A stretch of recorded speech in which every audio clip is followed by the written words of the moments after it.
So I'm switching over to us. Let's see if our sound is coming through. And my sound should be motherfucking fixed. Great. I think I figured it out. I'm switching over to us. Let's see if our sound is coming. And my sound should be motherfucking fixed. Great. Okay, I heard you. Perfect.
We'll do it live. Okay.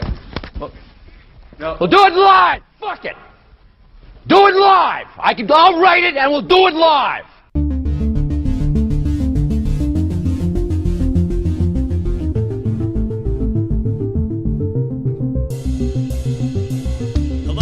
still and more, and Nima Majur of Irida TV coming to you. We are doing it live. It is May 5th or May 6th? It's May 5th, Cinco de Mayo, that holiday that nobody ever really knows what it's about, but everyone goes out and drinks shitty tequila anyway. I will not be doing that tonight. Nima, how about you? Hey, I'm in Miami, okay? So, You just do that every night. Okay, fine, whatever. but no, Cinco de Mayo is like, it's obviously all over here. Although I think it's a Mexican thing, so it's not necessarily a lot of Mexicans out here. So we're here today to talk about some banking stuff on the heels of the fact that we had another bank go down, in quotes, and banking prices, various banking prices are starting to tank. I don't know if all over the place is the right term, but I mean, there's obviously, it's kind of like a one after the other thing happening right now. A lot of regional banks are going through this pain right now that we've sort of illustrated in our call about the SVB bank. Yeah, I wanted to bring that one up because when we went over the SVB bank, Nima sleuthingly looked up the actual numbers of what went on with the SVB bank, the Silicon Valley Bank. And what we were able to determine was there was absolutely no fucking reason whatsoever that bank needed to be shut down. And I believe it's... Well, that's a very strong statement. I would say their decision certainly seemed very rushed and hasty. Rushed and hasty, and shut down. Our understanding of the banking system is that all the safety nets were there available to catch this bank because it did make some errors that weren't necessarily its fault. I mean, we kind of pointed out it was from the government's mismanagement of regulation and interest rates that put them in the bind to begin with. But the safety net was there to solve the problem. Nima's pulling up our... Uh-oh, Nima. Let me fix this. Zoop. Okay. Nima is pulling up. Go ahead and zoom in. So people with my bad eyes can see it. So Nima's pulling up the actual details of what we went over in the Silicon Valley Bank situation. Okay. Did you actually want to go over these numbers, or are you just showing them to us? Just showing them. Yeah, no, I think just a refresher that the problem with SVB Bank was really, on the one hand, is this big portfolio of treasury bonds that they've built up because they thought they could earn better interest on that, which at the time was true. They didn't anticipate this rapid rise in the interest rates. And then the deposit drain on the other side, which at the time when we did the call, I didn't really go into why this deposit drain happened, because I didn't really necessarily think that I had identified the cause of that yet. But that's a big question, right? Why did they suddenly pull out their checking deposits? Well, they said people were worried, and so many of their deposits was uninsured, blah blah. So okay, fair enough, but why did this happen to begin with? Where does this drive come from? Where does this impetus come from to pull money out of the bank suddenly? And then now this is happening in other banks too. There's a cause, an institutional cause that we'll get into later as to what I think is facilitating that. But what I was saying back then is, okay, these deposits were dwindling basically because people were pulling them out. So they needed to replace these funding sources with other funding sources, such as a Fed loan or borrowing from other banks. And that's basically what the Federal Reserve System was created for. And then real quick, why do they need those deposits? Remind everybody. So people are pulling them out. Why do they need them? When people pull out deposits, that it means other banks are going to start requesting reserves from you. Mm-hmm. So if I move my deposit from Citibank to Bank of America, then Bank of America is going to knock on the doors of Citibank and say, hey, we need those reserves now. So then these reserves start dwindling, and then they had to start liquidating other reserve assets that And then they real had. quick, just to say the actual numbers, so 42 billion is the amount of money that was pulled out from depositors when they had 17.7 billion on the books in reserves. Something like that. Yeah, I Something don't like know. that. Yeah. Yeah. Okay. So yeah, they had to come up with some, sell some of these bonds. They also borrowed some from the Fed. So these are all the options that we went through. But basically, when we went through how does a bank even get started, they can get money from the other banks or from depositors or from the Fed. But the Fed loans are the most expensive ones. And so now here comes another factor into play that maybe I was downplaying a little bit on our last call, on our last discussion of this. But the fact that interest rates have been raised by the Fed so rapidly now, so beyond expectations, has put the banks in a situation where potentially, some of these banks, at least the smaller banks, where their entire profitability model appears to collapse suddenly, right? They previously had checking accounts deposits that they had to pay no money to the depositors for, and on the other hand, they had loan assets that were making them good money and good revenue. But now people start pulling out those cheap deposits, and these banks had to start replacing them with CDs. Like, for example, the big injection that was done to First Republic from the consortium of banks, JP Morgan and I think B of A and some other banks, that was a $30 billion CD that they basically deposited their money into at First Republic. So those are going to be costing them 5% per annum, maybe 4 to 5, maybe even 6% in some cases. So on the loan side of things, if the bank has a lot of loans that were made during the period of 2020, 2021, like these crazy cheap mortgages that some people got, like 2.9% or whatever. Now, these are long-term loans. And now suddenly, for these short-term deposits, or short-term CDs, savings deposits, loans from the Fed, they have to pay 4%, up to 5%. And the Fed just raised the rates to 5%. So it's conceivable that this exercise of rapidly raising rates has put some banks on the margins into very precarious positions where their long-term profitability model suddenly doesn't work out anymore. The model that they've been banking on this whole time isn't working out anymore. And I read this in some article, and this was kind of a bit of a light bulb to me. I was considering this possibility, but this is a light bulb. And I couldn't find that exact article, but it said exactly what I'm just saying right now. Is that some of these banks, because of this drain of cheap deposits and replacement with expensive Fed loans, deposit CDs, is putting them in a strategic loss position for the years to come under these conditions. And that is, of course, a problem for the shareholders of the bank, for the bank. If all your revenue is being eaten up by these currently higher short-term interest rates, then it's hard to make the case to your shareholders that you're going to be a profitable entity moving forward. And then I want to add something real quick to this. This is very fascinating, is that it looks like First Citizens Bank is going to be buying up Silicon Valley Bank. And as we mentioned in that show, that there was nothing wrong with the loans, right? The 2008 fiasco was because the loans were bad. Yeah. The loans are so great here, banks are fighting each other for them, which is kind of leading into what you're saying right now.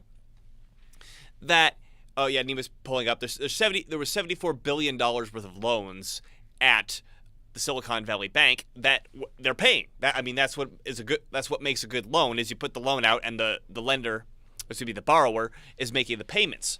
So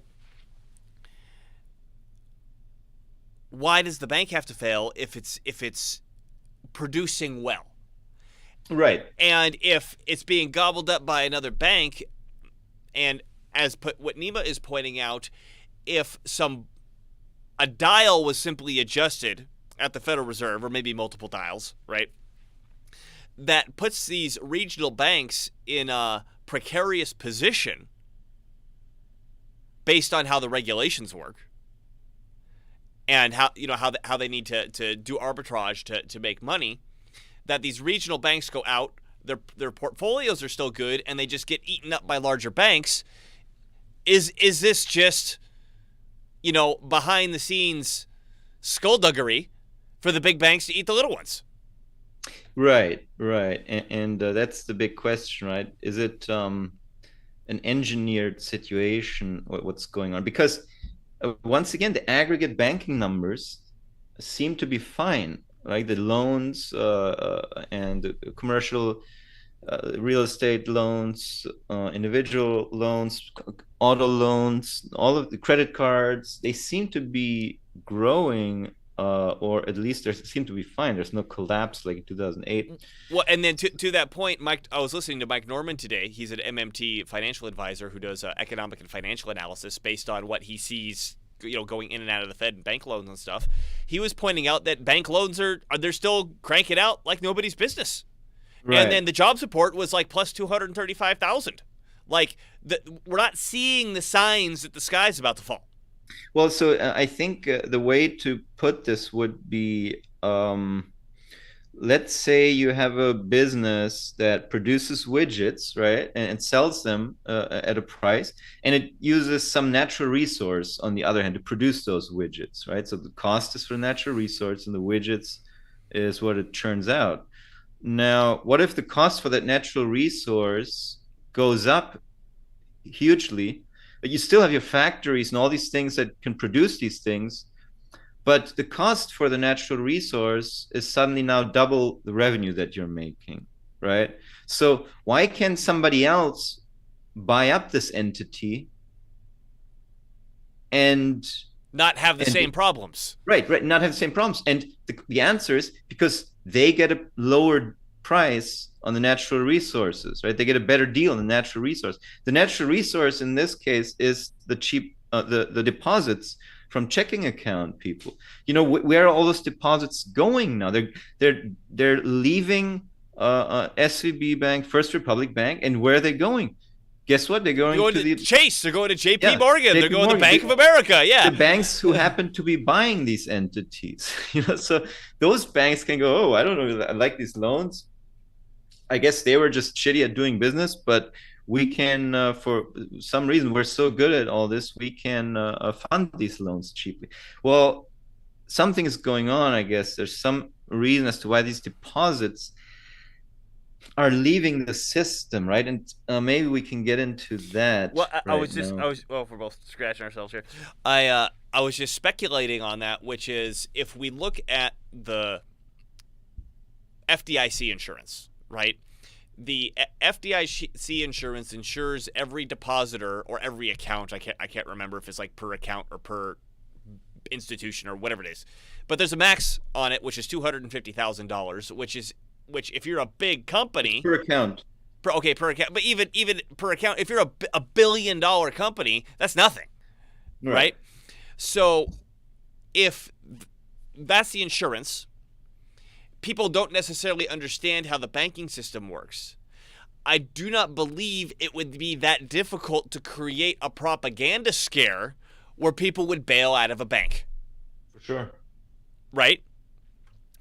And so if we've got the situation where, like you just said, okay, we had multiple years, pretty much a decade of these super low interest rates. So there's going to be a lot of loans on the books that are at these very, very low interest rates. The Fed cranks the interest rates up,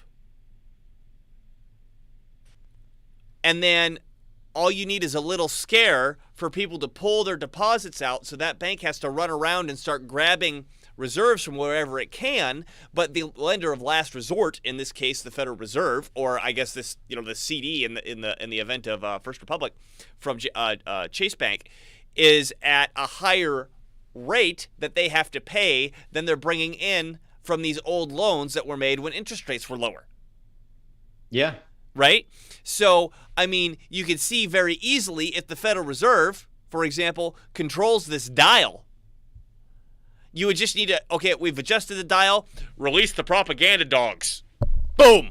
That's all it took. And then, let's say you had your guy over at the fucking California Commission of Financial something, whatever the hell it was, who has the authority to close down a bank, because that was one of the things we looked over at on our last show about the Silicon Valley Bank as well, is that the commissioner of whatever the hell that agency was called, Financial Innovation something or other, just declared, he didn't provide any evidence, he just declared that, oh yeah, it's insolvent, and they can't meet their debts, we're taking it over, nationalizing it.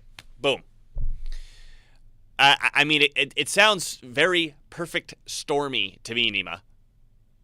But that propaganda wouldn't even work if the deposits weren't leaving this bank in droves. So exactly, and the propaganda also couldn't work if deposits were unlimitedly insured. Oh yeah, so right, that's the thing. Like this, everything that's going on right now would be avoidable if deposits were just universally insured. On the other hand, actually, I take that back, because as I keep trying to get into, let's just get into what's going on. What happened institutionally in 2021, 2022 that is causing these reserves to leave the overall banking system. It's not just that reserves, like we observed, are going from SVB to JP Morgan, right? That flow or that pull is a symptom of an overall drain that's currently going on, that's sucking deposits out of the banking system. And that is something that is deliberate, right? The Fed has launched a program, a special reverse repo facility is what they call it, whose explicit intention is to soak up reserves, provide more attractive venues for reserves than the banking system. So it specifically provides a facility for money market mutual funds to pay higher interest than banks can pay on their deposits. So my suspicion is that a lot of the banks that can withstand all of this turmoil are the ones that also happen to be offering money market mutual funds and that are gratuitously tapping this Fed facility. But let's just read what some people have written about this. So here, Nima, send me the link, because if I share, we can have both of our screens up. Okay. Well, I'll just send you all the links I have for today then.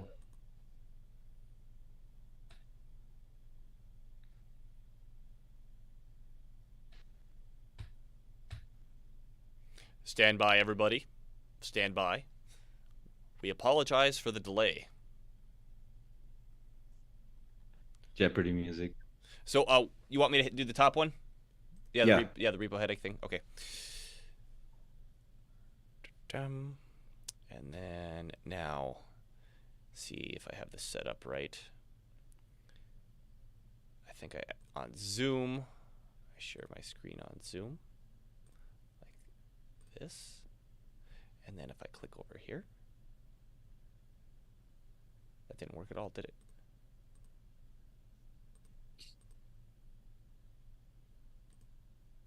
Okay, maybe I have you share your screen, because I'm too much of an idiot to figure this out.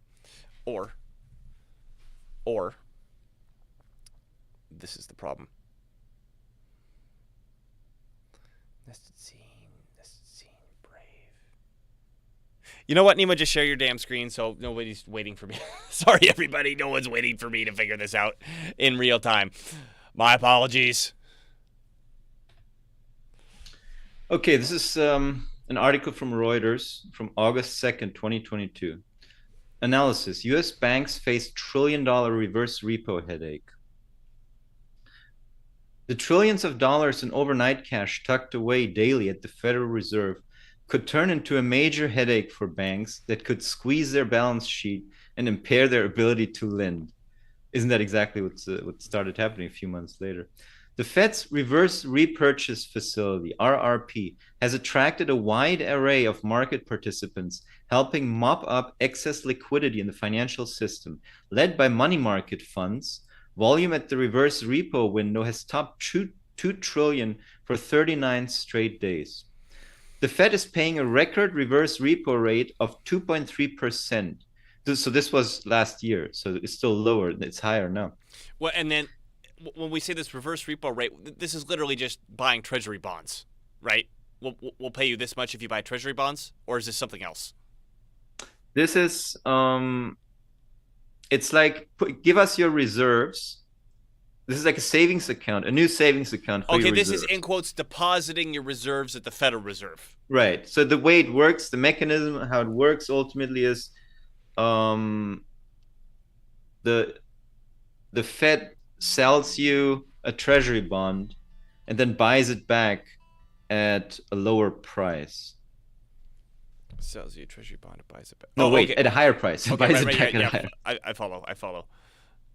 So, but the much easier way to look at it is just it's another savings account offered by the Fed that pays interest, and the interest is whatever they decided it. Right, and then to emphasize here again, the Fed is separate from the banking system. The Fed creates reserves or destroys reserves because that's its job. So, there's no reason for the Fed to ever need reserves, right? It's not like the Fed needs reserves to do anything. They're just doing this because they have some stated, for some reason, which is what we're discussing here, for some reason they want to get reserves out of the banking system. Yeah, this is they're in charge of governing. This is part of their interest rate policy at the end of the day. Okay, so yeah. When you offer a certain interest rate, then you incentivize. If you offer a certain interest rate risk-free, then you incentivize all the players in the banking system to act accordingly, right? So then now the banks will have to offer higher rates to savers if they want to have that money clearing back in their direction. Right, which is another problem, like we discussed before, because if they have to offer 4.5%, and they've got all these old loans for 2 and 2.5%, that's also a problem. Right. So the Fed is paying a record reverse repo rate of 2.3%. I think at this point it's probably more like up in the 5% area, because the Fed just even raised the standard window. So this is just not even a year ago, okay? And it rates, and they're already paying out 100% more than they did back then. Right. Okay. Very attractive for anybody with any money at all going, shit, I can get 5% for free if I put my deposits over there. Hell yeah. Right. The Fed is paying a record, following its 75 basis point interest rate hike last week. Barclays expects daily reverse repo levels to hit between 2.8 trillion and 3 trillion by the end of the year. Investors are effectively taking deposits away from banks and putting them into government money market funds, which invest mainly in treasuries and repos. These money funds, in turn, funnel cash to the Fed's overnight window. Again, in our last discussion about SVB Bank, I said I don't understand why people don't just put their money in money market funds, in treasury money market funds. It pays better interest than a bank account and even a savings account. There's no insurance limit on those things because the government can't default. There's no limits on transfers, withdrawals, etc. So maybe I'm one of those people actually but to me, and I'm tempted to too. I'm like, maybe I should take all my money out of the system and put it in here so I can get a higher interest rate. Right? By the way, if you listen to our permanent portfolio from maybe 2 years ago or so, I would have said the same thing. For me, it's a standard policy. My cash position goes into a treasury money market fund, not in a bank, right? For many reasons. There's no downside to it. It's only upsides to it. You get paid more, you have more security, etc. So investors are effectively taking deposits away from banks and putting them into government money market funds, which invest mainly in treasuries and repos. These money funds, in turn, funnel the cash to the Fed's overnight window. I don't know what that means, honestly. Repo allocations from government money market funds have increased to nearly 40% of their assets currently, from around 30% at the start of the year. The Fed will shrink its balance sheet by $95 billion per month from September, accelerating quantitative tightening, which started in June. The concern is that the outflow of deposits from banks into money market funds could reduce bank reserves at a rapid pace that could hinder lending activities to financial markets and the broader economy. So wait, is this kind of like what's supposed to be consistent with what the what the Fed is trying to do? Like, in quotes, they're trying to control inflation by sucking up all this money out of the system, which is supposed to slow down lending. Right. So the idea is that, when the Fed raises rates, then banks have to raise interest rates, and that will reduce lending, and then that'll fight inflation. But what seems to be happening rather, first of all, there's no evidence that higher interest rates go hand in hand with less lending. But what is happening right now is they raise the rates so extremely, so rapidly, that the loans that have already been made are no longer profitable for certain banks. So they're not facilitating this consolidation that's going on in the banking industry, if anything. Mm-hmm. Now, it doesn't seem, like you said earlier, right? Mike Norm just reported on the aggregate lending numbers. Doesn't seem like banks are lending less or anything like that. But it is putting some banks in a problematic position as far as their profitability goes, as far as making profits for their shareholders goes. The concern is that the outflow of deposits from banks into money market funds could reduce bank reserves at a rapid pace. So that could hinder. Well, what's hindering lending is not that the reserves are going away; is that the replacements of funding source are too expensive right now. So the bank's profitability calculation for some of these banks isn't working out anymore, because the banks that they've already made can't be made profitable if they replace interest-free cheap deposits with these high interest demanding CDs and savings accounts, etc. Right. It's, to your point, I mean, wherever they get it from right now, the options all seem to point to a higher interest rate that they have to pay, which is, and it's not just a higher interest rate, it's a higher interest rate that's way higher than the loans that they're collecting on. Yeah, just a quick note. This is another thing, that if the people at the Fed were paying any attention to what is going on right now, if they gave a damn about the problems that these regional small banks are facing, they would cut interest rates immediately. Right. There would be no discussion. There should be an emergency meeting at the Fed tomorrow, and they should cut the rate down to whatever these banks were banking on all this time when they were doing business. That would restore normal conditions, right? Now, they could say, well, we're not going to leave it here forever. There's an emergency. We need, but the one thing that could lend support to these banks right now would be that kind of move, because that would, then the problems would evaporate. Even if there's a deposit outflow, they could replace the funding source with a cheap funding source, and they would still be profitable. Maybe not as profitable as before with the zero interest checking accounts. But they're not going to be in the pinch that we're seeing. Exactly, not going to be. So this is another thing. Like they're right now, they're sitting there. They just raised rates again yesterday or so, which was expected, etc. But there's no curiosity or interest about the. Well, I don't think there ever has been. I mean, right. Let me. I got to think about. I just finished finally Dr. E. Michael Jones' book on economics, Bare Metal, and which is a fascinating book. I gotta email him after I sit down and take some notes, because it took me so long to get through the damn book. But he pointed out that when the Federal Reserve was created, the original intention of the Federal Reserve was to help with employment. And then almost immediately after the creation of the Federal Reserve, it was to stifle employment to help with inflation, theoretically. Right?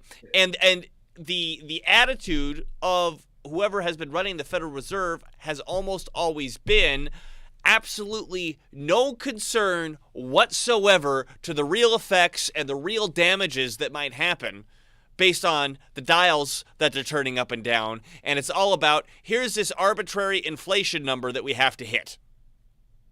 Yeah, it's an obsession with the correct inflation. It has to be 2% or below. or else all hell will break loose, And- right? and So then- so and they're then- watching. Sorry to interrupt. We know from MMT that it doesn't affect the inflation the way that they think it does. Sorry. Okay, that's all I wanted to add. Well, I mean, also it's kind of funny that and this is always the same, right? Same with KuFid, all the operations that they run, they seem to be super concerned about our well-being as far as inflation is concerned, right? They're so hyper focused this inflation number, and like all these years, I mean, forever it's been. They watch this inflation, and if it pops up a tenth of a percent beyond what we expected that quarter, then we have to carefully watch that. Now we have to raise rates, we have to clamp down this tender inflation figure that they are so concerned about for our well-being. But on the other side is like these giant, obvious, in your face, you stupid retard banking collapses going on, and they're like, I don't know. but it's the same, right? Same with the KuFid. It's like, oh my God, there's 10,000 people in this region caught the KuFid, formerly known as the flu, over period so and so. We have to institute all these mask mandates, vaccine mandates, all these giant mandates that have harmed people, harmed the economy, harmed people's psychology, harmed people's health.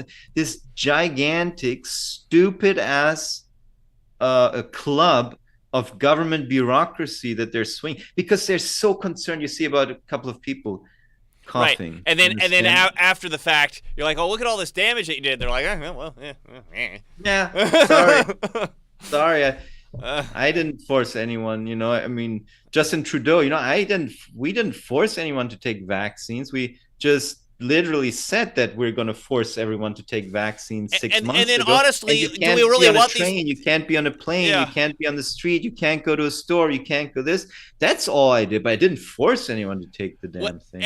And by the way, the people who aren't taking the vaccines do even want these people in our society anyway. Did you catch that part? The end of the fucking quote from Trudeau? Yeah. Right. No, yeah. Very concerned and very serious people, these angels roaming among us. Let me just finish this article here. The decline in bank reserves could also lead to a spike in the repo and effective Fed funds rates. Well, that's not true. The effective Fed funds is whatever the Fed says it is. This whole repo operation is a part of that thing, right? Similar to what happened in September 2019 when bank reserves dwindled due to heavy withdrawals for tax payments and settlement of treasury purchases at auctions. That forced the Fed, which, by the way, the treasury market, they also control that. They sell and buy into that market. So it's not like, oh my God, there's something happened with treasuries. We have to now change the Fed funds rate. It's all one thing, right? You have to understand what they're doing is interest rate policy, and everything together produces the interest rate policy. That forced the Fed to provide additional reserves to the banking system. The drift of reserves into money market funds and away from banks constitute movement of money away from financial markets, said Matt Smith. Investment director at asset management investment director at asset manager Ruffer in London, which has 31 billion assets under management. For now, bank reserves are still concerned abundant at 3.3 trillion, but the decline dollars has been rapid, some market participants said. From a peak of nearly 4.3 trillion December last year, bank reserves have declined about 23%. In the Fed's previous quantitative tightening, Q1, 1.3 trillion in liquidity was withdrawn in 5 years.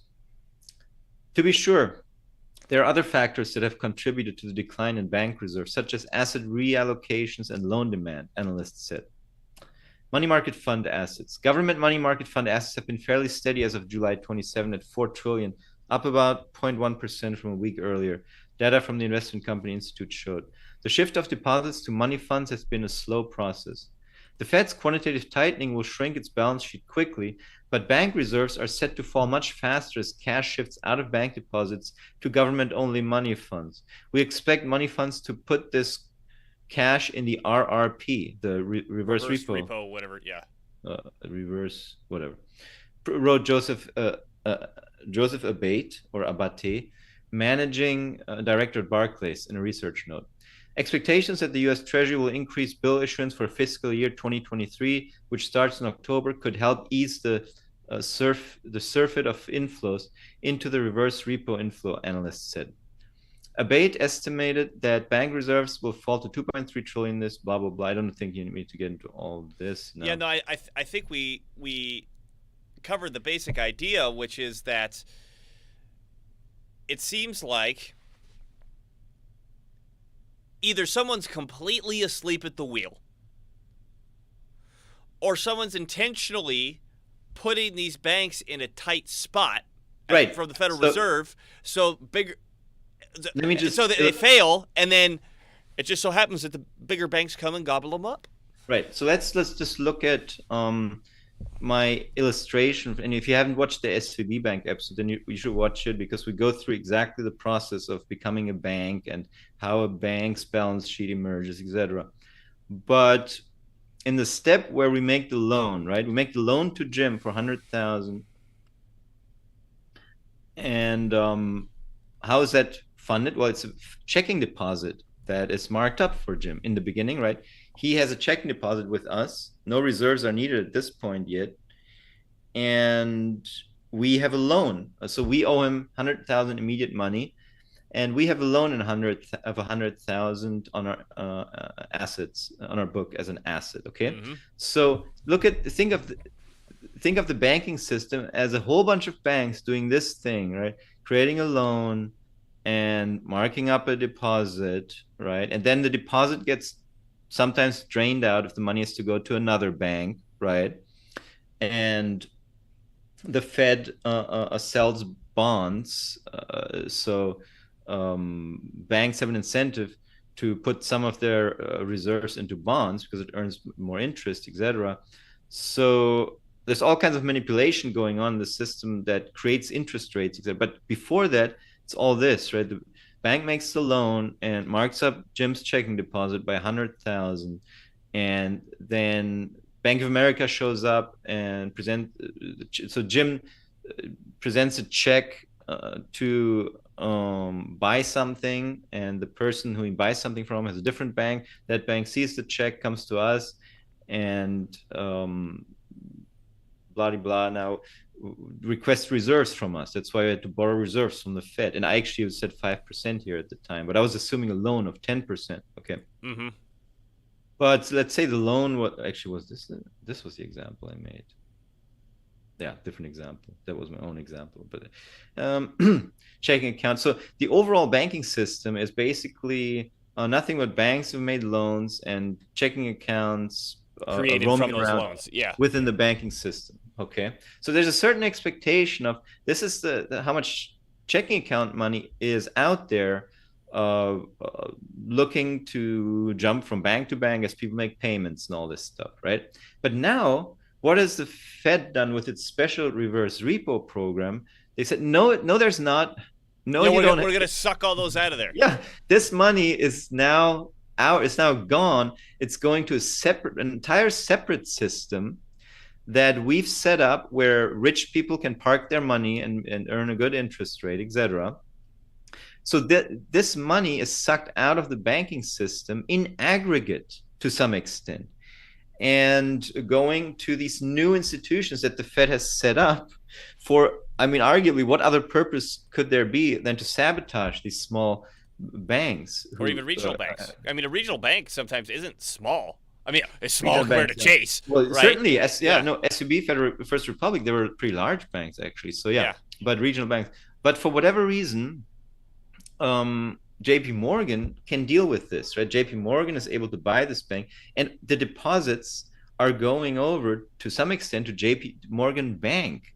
But I think it's in part just because JP Morgan is a larger bank, and they may have a lot of money market treasury only mutual funds that they offer as in part of their portfolio to begin with. They have a wealth management arm.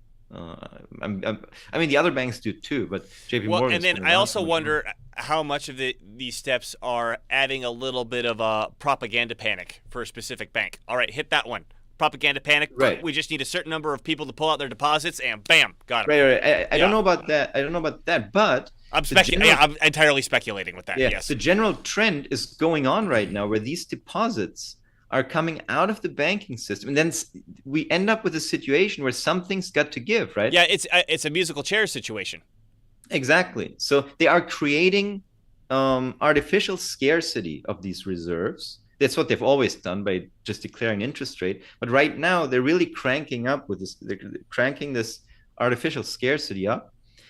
And so as a whole, it's not just money going from First Republic to Bank of America, JP Morgan. It's really money leaving an entire system, that is the banking system, and going into the money market mutual fund system, which some banks offer money market mutual fund. I honestly don't know how exactly it works or whatever, but also there are some investment firms that do this, right? There's firms that only offer funds that do this kind of stuff. So well, and then I think it's worth pointing out that we do not need a very big tinfoil hat to say part of what the elite oligarchy, the Illuminati overlords, whatever we want to call whoever has, I'm not saying all the control, but just some control over the financial system. One of the ways they consolidate is to intentionally cause a crash, let everything go to rock bottom, and buy everything up. And I think this is a perfect opportunity for us to kind of see exactly how they're doing that. Yeah. And it's pretty simple. Yeah, turn this dial a little bit and just wait. So should we get into First Republic in particular now, or what? That's a good question. I mean, yeah, let's let me say just and actually, before we do First Republic, I want to address this because we had a listener ask two questions. One we've already addressed. The first one was asking about large banks scooping up small banks, which has been the theme of the whole show so far. The other question was, this guy has heard that commercial real estate is crashing in value, and this has been a major problem for regional banks. That's interesting. I haven't heard that commercial real estate has been crashing in value. Have you? I have heard that as well. There are a lot of banks apparently that there's some red flags on the horizon when it comes to commercial loans. But at the same time, in aggregate, these loans still seem to be doing fine for the time being. What's perfectly natural, what's going on right now is right after 2020. The real estate market went absolutely bonkers, okay? And now it's coming back down to earth. So you would expect for some activity to look less to be less profitable in this domain, right? That's certainly, I think, a possibility. Bigger picture, there's like some commercial crisis on the horizon. I don't. Yeah, here. I pulled this up from Fox News here, which I don't know how reliable this is, and then I will try to figure out my screen share this time. Let's see. Why? See, I should be able to go like this. You know what I find funny, just by the by, all these crises in the past where the Fed has always instantly reacted with, oh my God, we have to cut rates now to stimulate the economy, right? Because low rates could cause more activity, inflation. That's their theory, right? Right.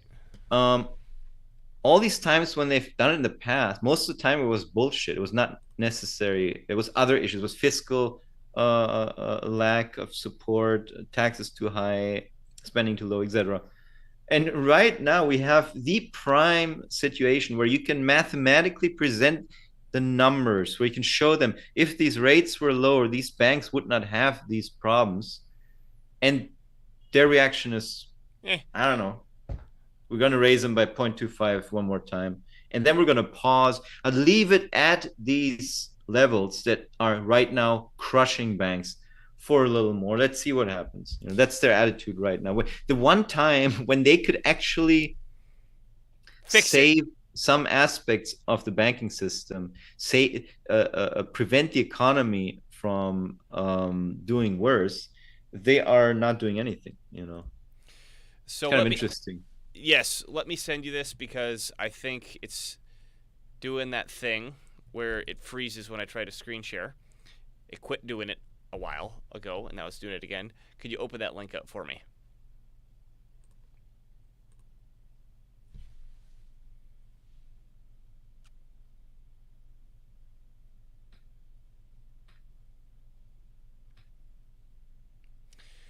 So scroll down a little bit. And then the first sentence here is the commercial real estate market may be headed for a crash that rivals the 2008 financial crisis this year. I love that. May be headed. Good. Quality statement there.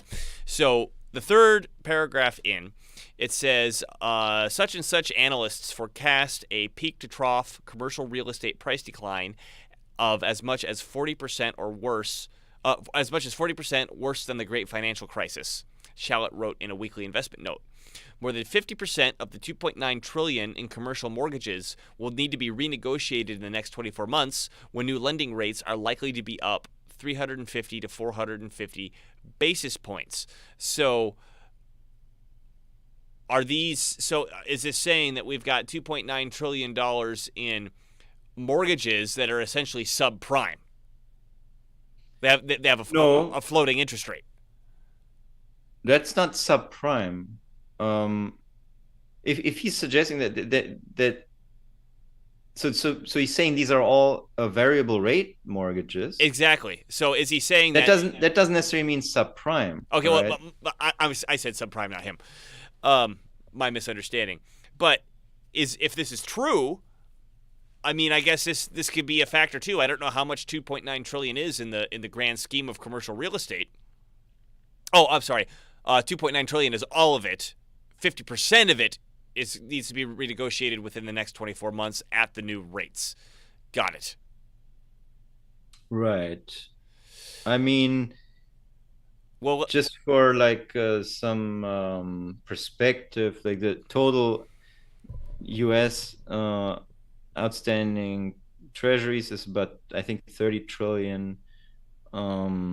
Total outstanding mortgages, etc. I'm not exactly sure, but so we're talking about 1.45 trillion commercial real estate needs to be renegotiated. Okay, that doesn't mean that the borrowers won't be able to pay those new renegotiated let's kind rates. of think this out. You can unshare. Let's think through this. Let's say I'm a commercial real estate owner, and I got a small strip mall of like 10 buildings or whatever, and they all pay me rent.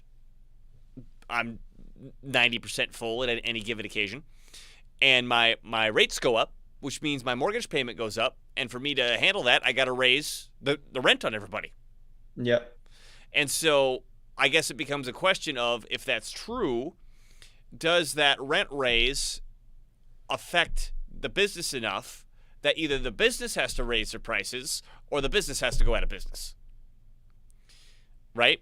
So I would put a big maybe on it, because if the business goes out of business and the commercial real estate loses their rent, and that now maybe you have a problem actually making the mortgage payment.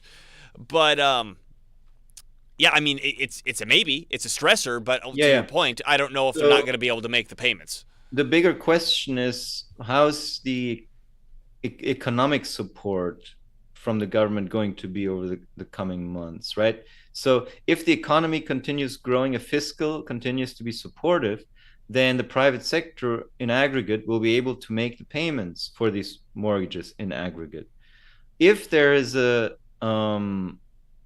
for example, if there's no deal on the debt ceiling and the government starts sequestering payments, and or if there's an austerity deal that requires significantly higher taxes or less fiscal support than previously anticipated, then there will be a recession. And it could be a pretty bad one. If there's a recession, then yes, these landlords will have trouble paying those commercial. And we'll get to Randall Stevens' question in a sec. Yeah, I just saw it right now. But yeah, then there's going to be a problem. So it's all contingent upon. Right now, the big factor is really the debt ceiling a debate and what's going to happen with that. If there is a resolution, then there's no obvious cause of concern at the moment that's just staring us in the face. If there is no deal or if there's austerity, then all bets are off as to Right. what's going. Now the thing is also, commercial real estate I found is always very prone to disaster reporting because commercial real estate is incredibly volatile. People expect when they talk about rents and mortgage rates and mortgage payments, they usually think in individual rental terms. But the commercial real estate market is absolutely bonkers in comparison to individual households, residential living, residential rents and mortgages, etc. Commercial real estate rates can go up and down, I mean, ridiculously. And I had a buddy of so mine. could rents, right? Well, the rents, yeah. I had a buddy Yeah. of mine. He rented. He was running a business in San Francisco in the financial district downtown. He was managing an entire floor, basically of executive office suites, and his rent for the floor from one lease to the other, which was maybe over 5 years or so, it doubled. It went from like 15,000 to 30,000. So these kinds of things are not necessarily all that unusual in the commercial real estate market. Well, and then there's another thing. I don't know how much this affects the whole system, but in the residential market, your tenant has rights. Yeah. Yeah, if they don't pay, depending on your state, it's a pain in the ass to kick them out. And when you kick them out, they may have destroyed the place. In commercial real estate, if they don't pay their rent, you can go change the locks the next day and say fuck you, right? There's more more dynamics. There's more flexibility in the commercial market, whereas in the private market, there's more for private mortgages, renting, etc. There's more restrictions and regulations, certainly. Well, so I would say to summarize what we just said about this, the fact that 50% of commercial real estate, $2.9 trillion, is going to have to renegotiate its interest rates at a higher rate within the next 24 months.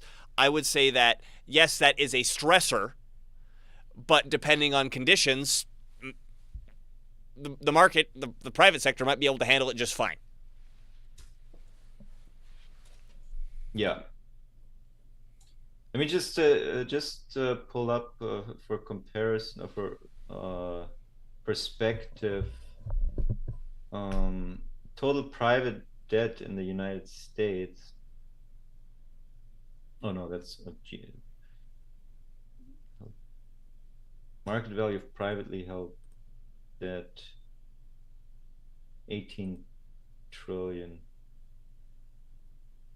Yeah, 18.4 trillion dollars of total private debt. So this commercial market is like 1.4 trillion has to be renegotiated. Maybe not necessarily a huge deal in the big grand scheme of things. Sorry, did we freeze on the stream? Let's see. No? Okay, good. It's frozen on my end, but as long as other people can see it, I don't give a shit. Do you want? Let's hit Randall Stevens' question here. Yeah. So it seems the Fed only cares about their mandate, which is to reduce inflation. I guess the health of the regional banks is someone else's problem. Yeah. Right. And they can't reduce inflation. That would be a task for the federal government, for fiscal, if anything.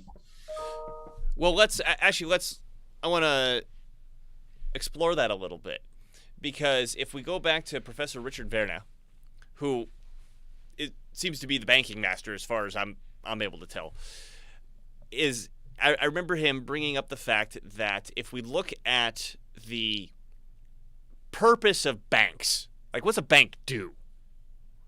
That there's a big kerfuffle on what exactly a bank does. And it turns out what a bank does is it creates money for specific things. And there's two categories, general categories that a bank can create money for.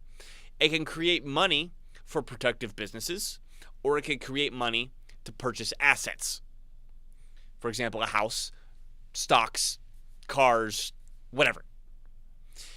The money creation for purchasing productive businesses or creating productive businesses is, at least in theory, non-inflationary because you're creating money and there's more goods and services and employment to go along with that increased money.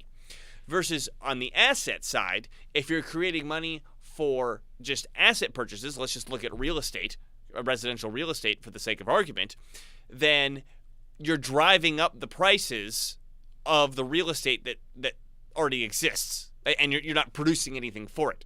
So the banking system producing money for assets is inflationary, but not for productive businesses. And the argument that at least Professor Werner made was that if the Federal Reserve or any central bank in any country went to their banks and said, "Hey, you know what, guys? Chill out on the asset lending for a little while." All the banks would probably do it because they went, "Hey, the central bank told us to do this, so let's get in line." That would be a way for the banking system / the central bank to be able to address at least one aspect of inflation, right? Yes. Basically, instead of focusing on this one stupid number, which is an interest rate, which does nothing, they could actually regulate and direct the bank's lending in terms of where the money that they are tasked to create and loan out goes, right? So that would be one way of addressing inflation. That would be an intelligent way of addressing inflation. So of course they don't do that because they are always, like I've said before, they're obsessed with metrics and numbers that are stupid and easy to follow and communicate and go after. Now, his follow-up questions, but will the raising of interest rates achieve their goal of bringing down inflation? No. Well, if they create a recession or a depression as a result of all these bank collapses, then maybe. But the thing is, in aggregate, this doesn't seem to be killing the banking. It's only addressing some banks and not others. Although, because of this reverse repo facility that's going on, I actually wonder if that could cause a big panic across the entire banking sector. Currently, the money is flowing from these banks, from these little banks, SVB, FRC, to JP Morgan, Bank of America. Then those banks become part of B of A, JP Morgan. Can those bigger banks withstand the outflow of deposits or work around it? Or maybe they've already figured out a workaround or a trick to deal with all of that, So well, and then I do want to add this in here: sentiment from the banks themselves. So I'm in fairly regular communication with banks because I'm in a fairly regular situation of looking for money, and I'm in the process of looking for some business lines of credit. And every bank has its own thing going on, and I'm getting absolutely zero concern of stuff like, "Oh yeah, we were doing business lines of credit, but things are so freaky right now, we're just not doing those right now." It's more, "Yeah, come in, come on in. We got the money to lend. Come on." I mean, there doesn't seem to be any freak out within the banking system right now. Yeah. So right. So that's important to point out is that everything that's happening in these banks right now is just on the back end, it's on the profitability side of these banks, but the loans that they're making are good. The loans they had on the books even are good. It's just that with the expensiveness of the funding sources that these banks are being slapped with now, they have internal profitability issues, right? So now the question, will it bring down inflation? I don't think these rates, one way or the other, are bringing down inflation. Will come down as oil prices come down, or if they come down, and also, if obviously if the government if the deficit comes down, these kinds of things would reduce inflation, right? So if Or they if were or if the interested, deficit was applied differently, I would argue. that too, that too. But even just cutting, like if we're only talking about numbers now, if you cut the deficit, then that reduces income, that reduces spending. That'll also create a recession, by the way, but it would also bring down inflation a little bit. And now he's saying, okay, if not, what would be the best way to reduce inflation from an MMT lens? What would be the best way to reduce? Well, MMT says that inflation, as far as control from the federal government side of things is concerned, just from the fiscal, raising taxes or reducing spending would reduce inflation. Now, there's several factors that affect inflation: the federal government deficit, export surpluses, which we have no control over from a centralized source. These happen in terms of decisions made between individuals buying and selling, and investment spending. So there's something, obviously, banking, the Federal Reserve and the Treasury, they can regulate how banks lend and for what kinds of projects they lend money. So that has an impact on investing. But then again, it's more based on market demand and supply, and what people wanted, what kinds of projects people want to launch, and what kinds of investment products they're investing in, what kinds of things they want to do. Now, I would argue, not even just from an MMT lens, but what's the best way to reduce inflation? Well, actually, MMT would say also reduce the government spending on very specialized types of programs where you have to hire experts that are hard to find, like engineers. For example, military spending is one example of highly inflationary spending. All the money that's spent goes to Raytheon and co. to send their love bombs over to the Ukraine.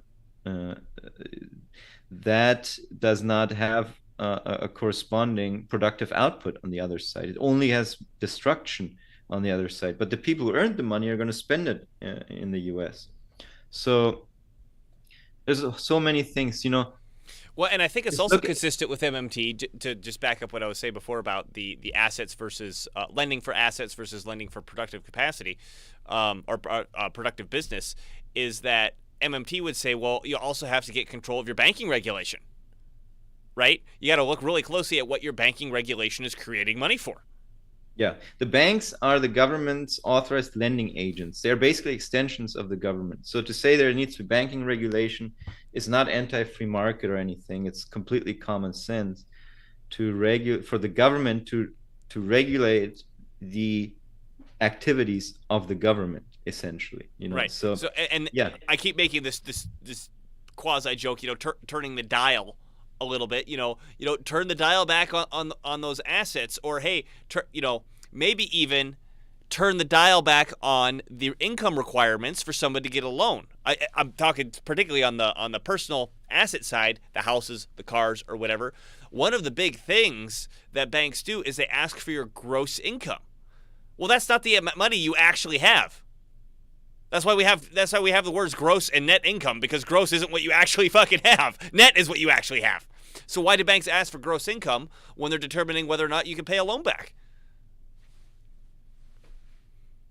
Just another dial that can be adjusted. Yeah. So also,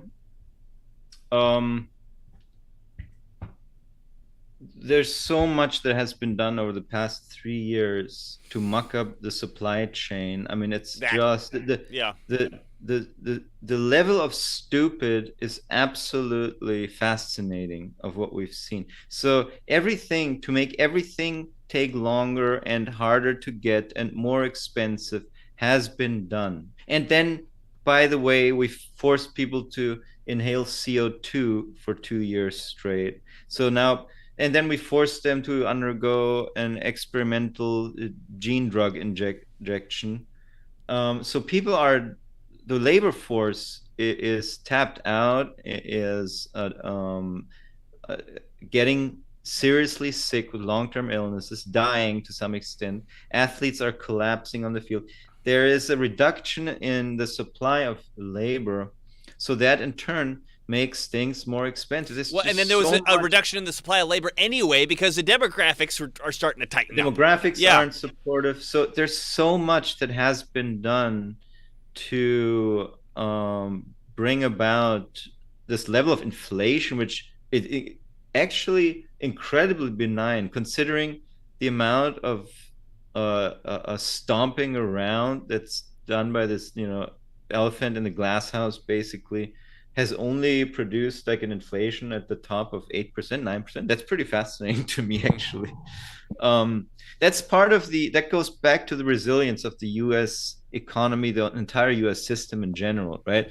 The US has so much economic dynamics, so much flexibility, so much competition in between states, that the US can afford a lot of stupidity from its politicians for a long time, unlike many other countries in the world.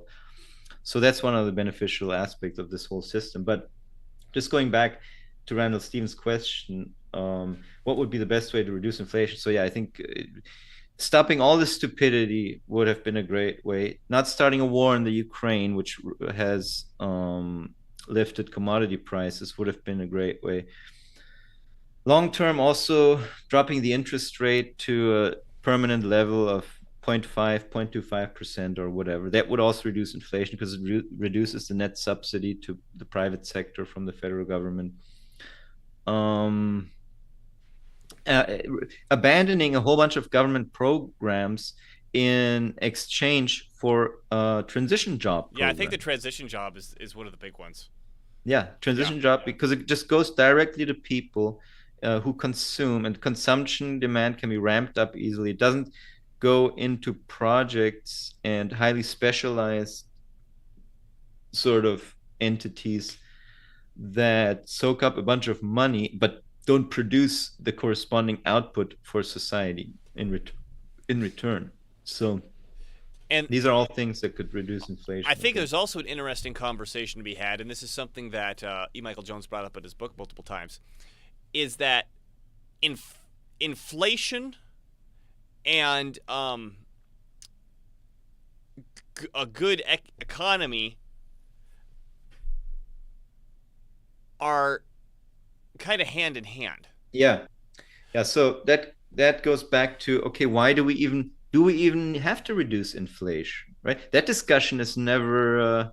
We don't ever have that discussion. It's just assumed inflation is like the most evil economic thing that can happen. Yeah. The correct inflation number is this. It's 2%. It's not 2.1. That's bad. Then we need to have lower inflation as soon as it goes. But if it's below 2%, we need more inflation, right? But we know the exact number at which this average figure that is calculated out of a whole bunch of disparate things and markets, consumer, producer markets, there, all this stuff, different products, different price, different availability. Prices fluctuate on the market, by the way. Okay, so it's actually a function of prices to incentivize and disincentivize certain activities in a capitalist system. Not sure. So, just saying, I'm not saying that inflation is good, that we should do nothing about it. I'm just saying, tell me how you know what the correct inflation number is. Well, yeah, and then I think there's multiple reasons why, and let me be clear when I say this, because there's some ambiguity or some argument over what inflation actually means. When prices go up, they could go up for multiple factors. For example, the supply chains could get shocked. It could also go up because you flooded the system with more money than you had products for. However, typically speaking, when we have inflationary periods, even though things get more expensive, in the aggregate, people get more prosperous. Now, oh my God, Weimar, yeah, I know. I'm not talking hyperinflation sort of situation where the productive system collapses. I'm talking about where the money is being pumped into the system at a very good rate. There's employment available. And the unemployment level is low, meaning usually in order to hire somebody, you're not pulling them out of unemployment. You have to bid up from somewhere else to get a hold of them. That's inflationary, meaning things are getting more expensive, but everybody's making more money and getting prosperous. And on the flip side, if you say, okay, deflate everything, people get fired, unemployment goes up, businesses close, and sure, things get cheaper, but people don't have enough money to buy them anyway. Right? So now I'm not saying, okay, if inflation is good, if we have inflation, that means that the economy is prospering. No, I'm not saying that. What I'm just saying is like what Nima said, how do we know that this number is the wrong number? Right. Yeah. So, right. So what MMT, at the end of the day, what MMT says is that you should not be hyper-focused on inflation. You should be hyper-focused on full employment. And so that's why we have the federal transition job, right? So why pay people to do nothing instead of paying them to do something? That should be an easy one to figure out for people. So now I was just saying, if we have this arbitrary goal of bringing inflation down, so then also, by the way, I talk about a lot, what can you do personally, right, so that inflation doesn't matter to you? You can start a permanent portfolio, because then you will have assets that will protect you regardless of whether we have inflation or deflation. You will have assets that will protect you from the undesirable effects of inflation. Absolutely. So that's the one thing you can do on an individual level. Apply your economic knowledge in that sense. Protect yourself from inflation. If everyone did that, then we could just focus on full employment without even this distraction of if inflation doesn't matter to anyone, then or it does not have this huge impact on people, then that'll be fine. Now, I just want to be clear. The inflation has been pretty bad over the past years, and the eggs aren't on the shelf in some places and all this stuff. That's not good. And there are multiple reasons for why this is happening.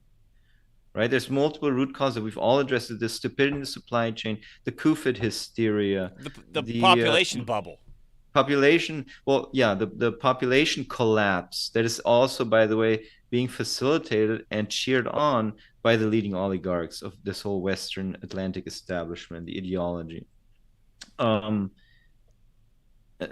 These are all things that can be addressed, but they should be addressed in a more pointed fashion. Here's the problem. But to look at inflation is just looking at one final outcome, this entire compendium of events that complicated, interrelated things, yes, that can be addressed and should be addressed individually, right? But to say, oh, but I don't like this inflation, so the rates have to be here and this here. It's like saying, oh, we have reports of COVID number at this level. Make everyone wear masks. Shut all the businesses down. Shut all the businesses down. Yeah, stop the international trade. Yeah. We must do something, right? This is always the outcry of the mob, the mindless, stupid mob. There ought to be a law.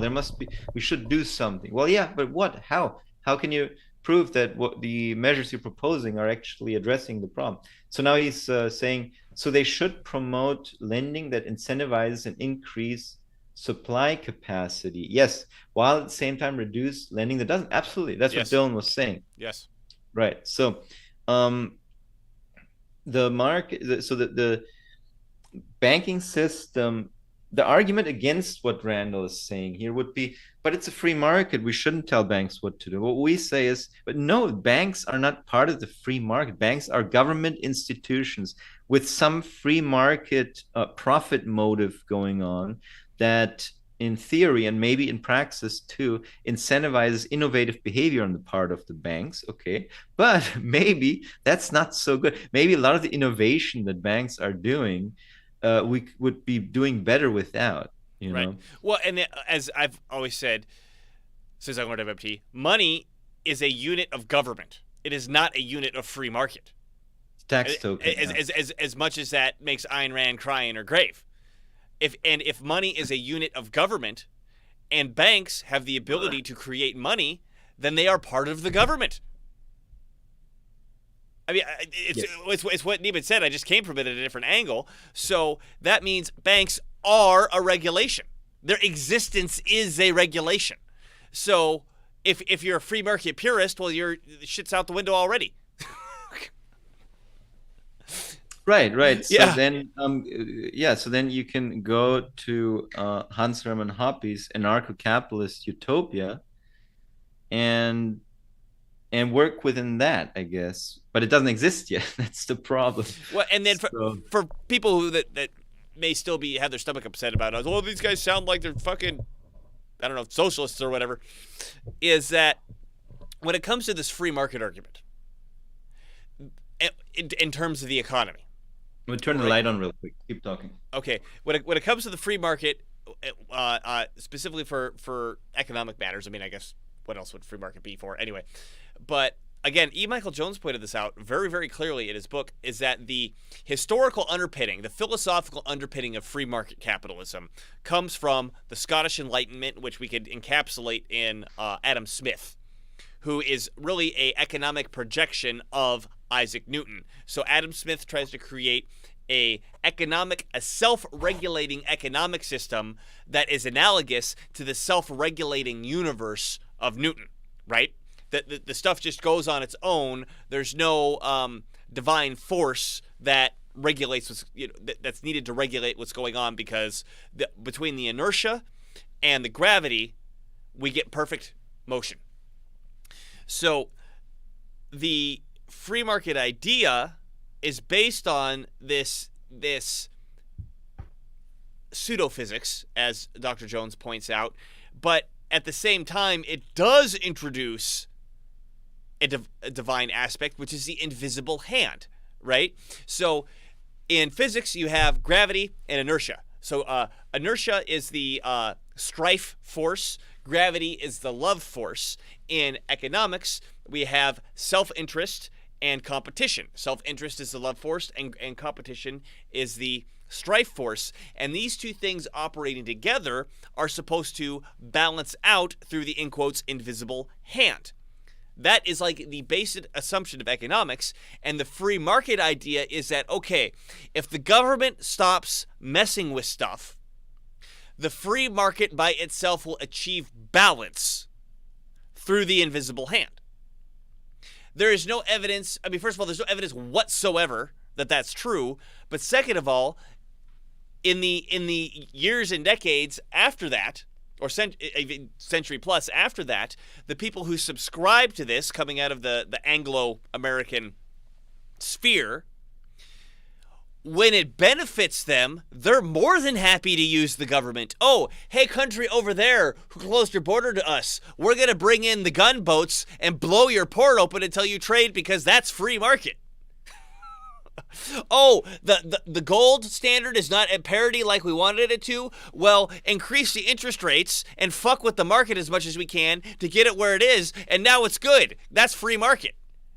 Oh, the Irish are starving because all the potatoes are bad. Well, we can't provide any government aid because that would mess with the free market, right? So whenever it benefits them, they're more than happy to use the government to mess with the free market. But if it doesn't benefit them, they're like, oh, but we can't use the government because that would mess up the free market, and that would be bad. Yeah, right. I mean, the people who propose this, I mean, they're just fucking hypocrites from the beginning. So if you're running around like, oh, we need to get government out of everything. Okay, fine. You're forgetting the fact that money is a unit of government, not a unit of market. The market uses it after the fact.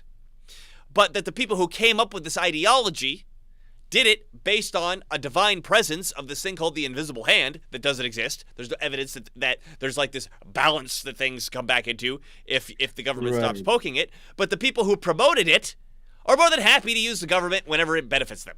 Right. I mean, with the neoclassical economic theory, which is so powerful, it's what I also grew up with to some extent.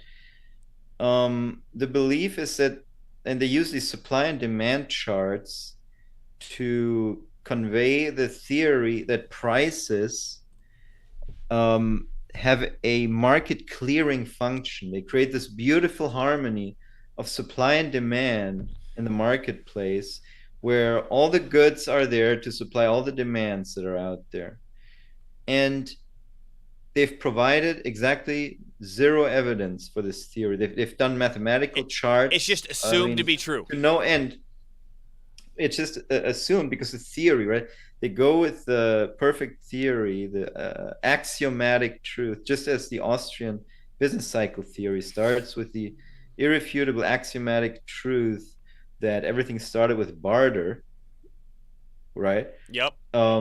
Except everything didn't start with barter. So your entire theory starts with an axiom. Like an axiom is a very powerful thing. It's like an irrefutable truth. Yes. That if you try to refute it, you actually affirm it in the process. You know, kind of like if I was trying to say that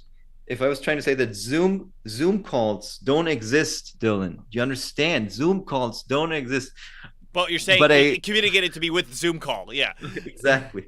You know, so that's an axiom kind of thing. Well, and to that point, I since winning MMT and all this, the hubris of the money regression theorem, because theorem is a very close cousin to the word axiom, right? Theorem is true by definition, and the fact that what was it, Mises who came up with this theorem? Yeah, Ludwig von Mises. Is that the fact that he would even call it a theorem where you don't even have theorems in physics.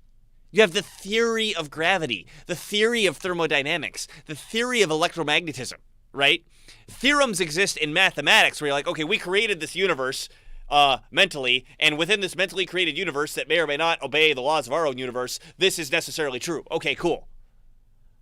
But you're several lines down on the in quote science purity scale by the time you get to economics, because you've now included the free will of human beings, and you're going to use the term theorem. Goddamn. Hubris.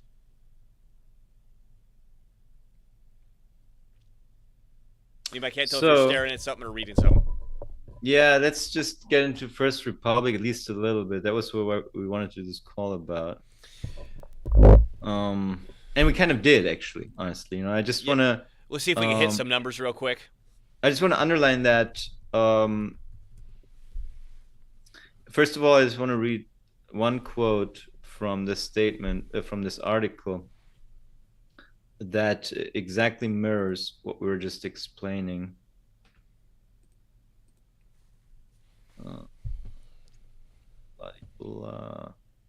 So, First Republic, he added, lost so much in deposits, they have to replace that funding somehow. So they're doing it with borrowing.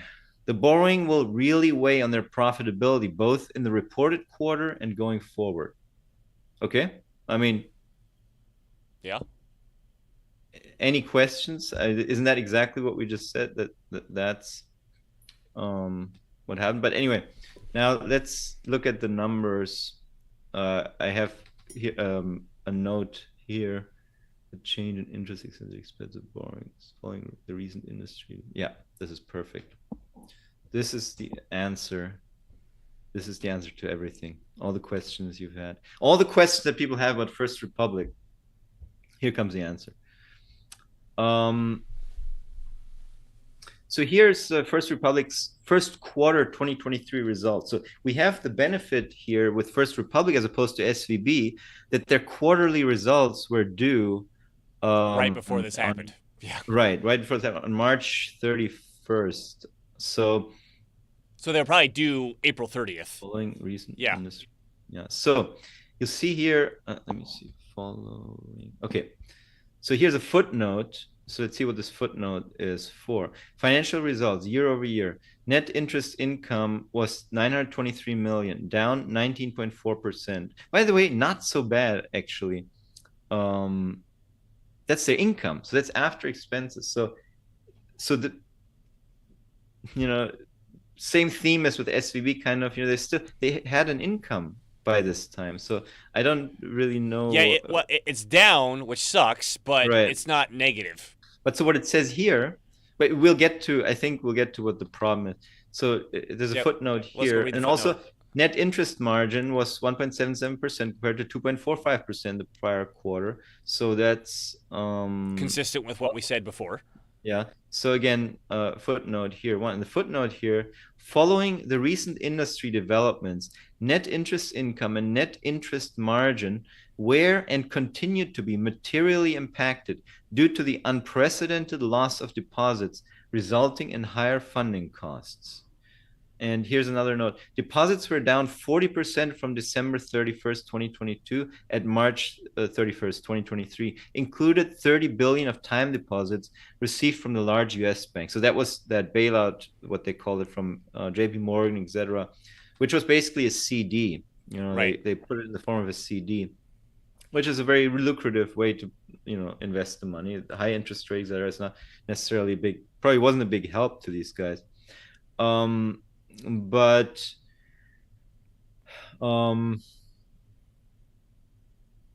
let's look at And then look at this. their- Loans were up. Loans were up. Yeah, Loans were up exactly. 22.6%. So the Production- bank is doing great theoretically. The widgets are being produced. The factory is producing the widget. It's just the oil that has gotten really expensive. But what I just want to point out, so this was March 31st, right? Okay, so these numbers, they were still March 31st. Then there's bigger outflows that happened thereafter.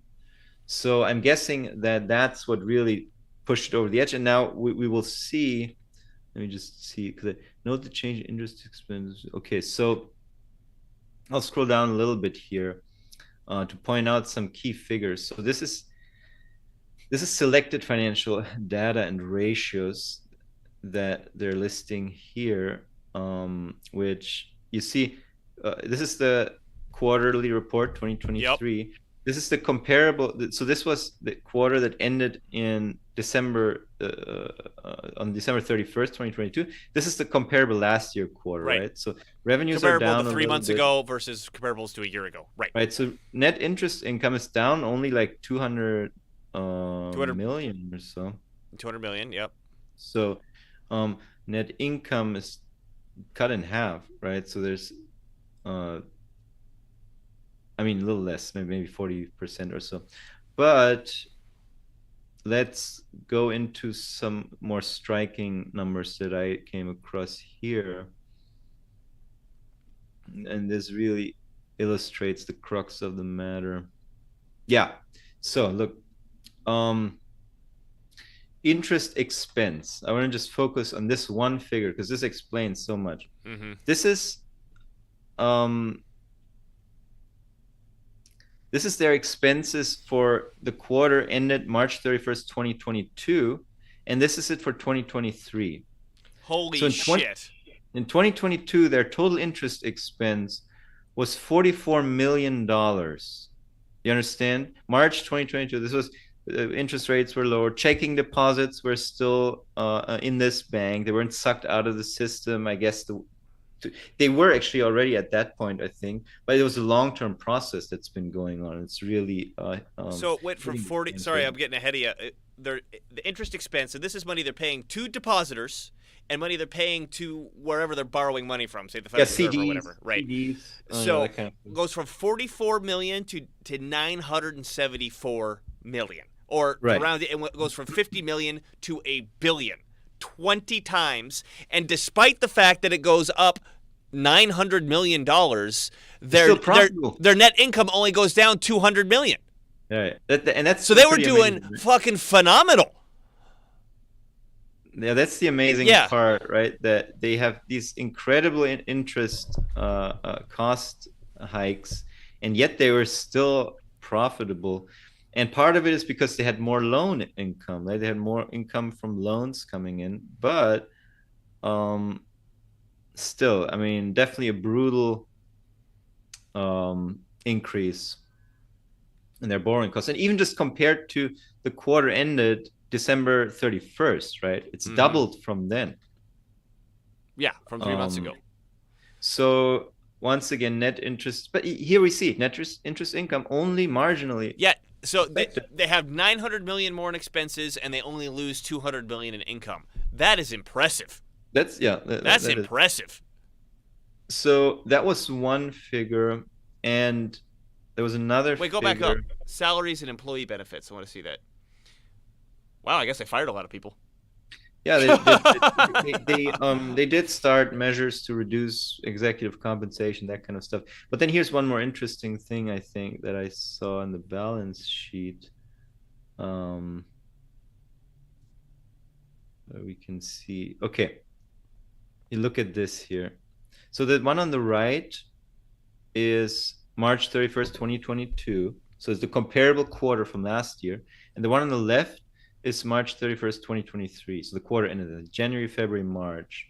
So just to look at the composition of funding sources for these guys, okay? So in 2022, they had No short-term borrowings. so first of all, they had 72 billion in deposits. In 2023, it's down to 20 billion. They had 41 billion interest-bearing checking, and now it's 23 billion. They had money market checking, 21 billion, now it's down to 6 billion. They had savings accounts. So in total, they had 162 billion in deposits in 2022, quarter one. And then quarter one 2023, they had 104 billion. So they're down And- 60 billion. Yeah, now let's look at short-term borrowings. They had zero short-term borrowings in 2022. So this would be, I'm guessing, the Fed loans, Right. the injection. I think let's see, as much 30 billion is included in. Oh, this is in the CDs. Okay, so that's why the CDs number jumped up to 49 billion. So it's actually more like 30 billion, even lower than that, because we're including the money that Chase bailed them in with for 30 billion. Yep. So then we have here zero short-term borrowing. Suddenly they had 80 billion in March, right?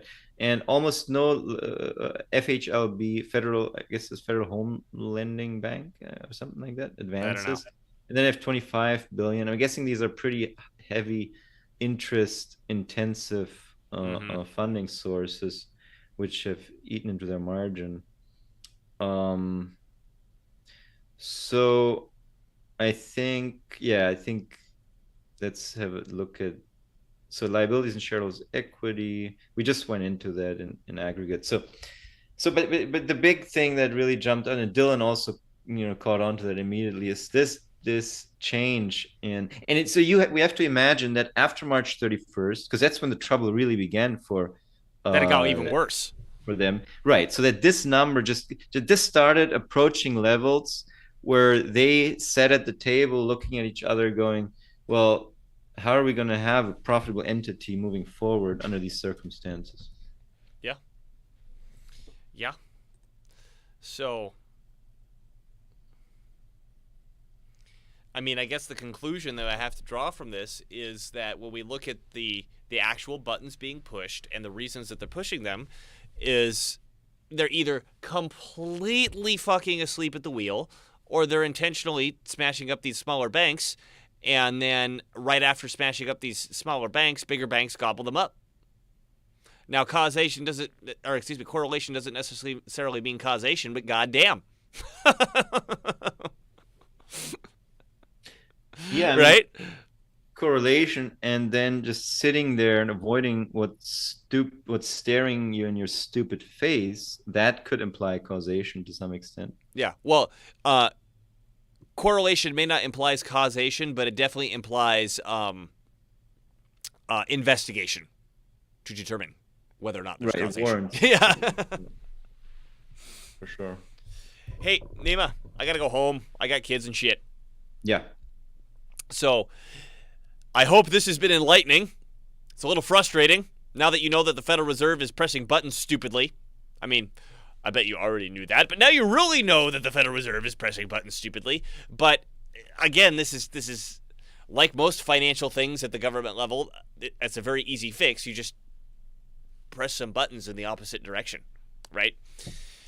Well, I hope you now know how the buttons need to be pressed, and maybe this will trickle up to somebody who could actually press the buttons the right way at some point.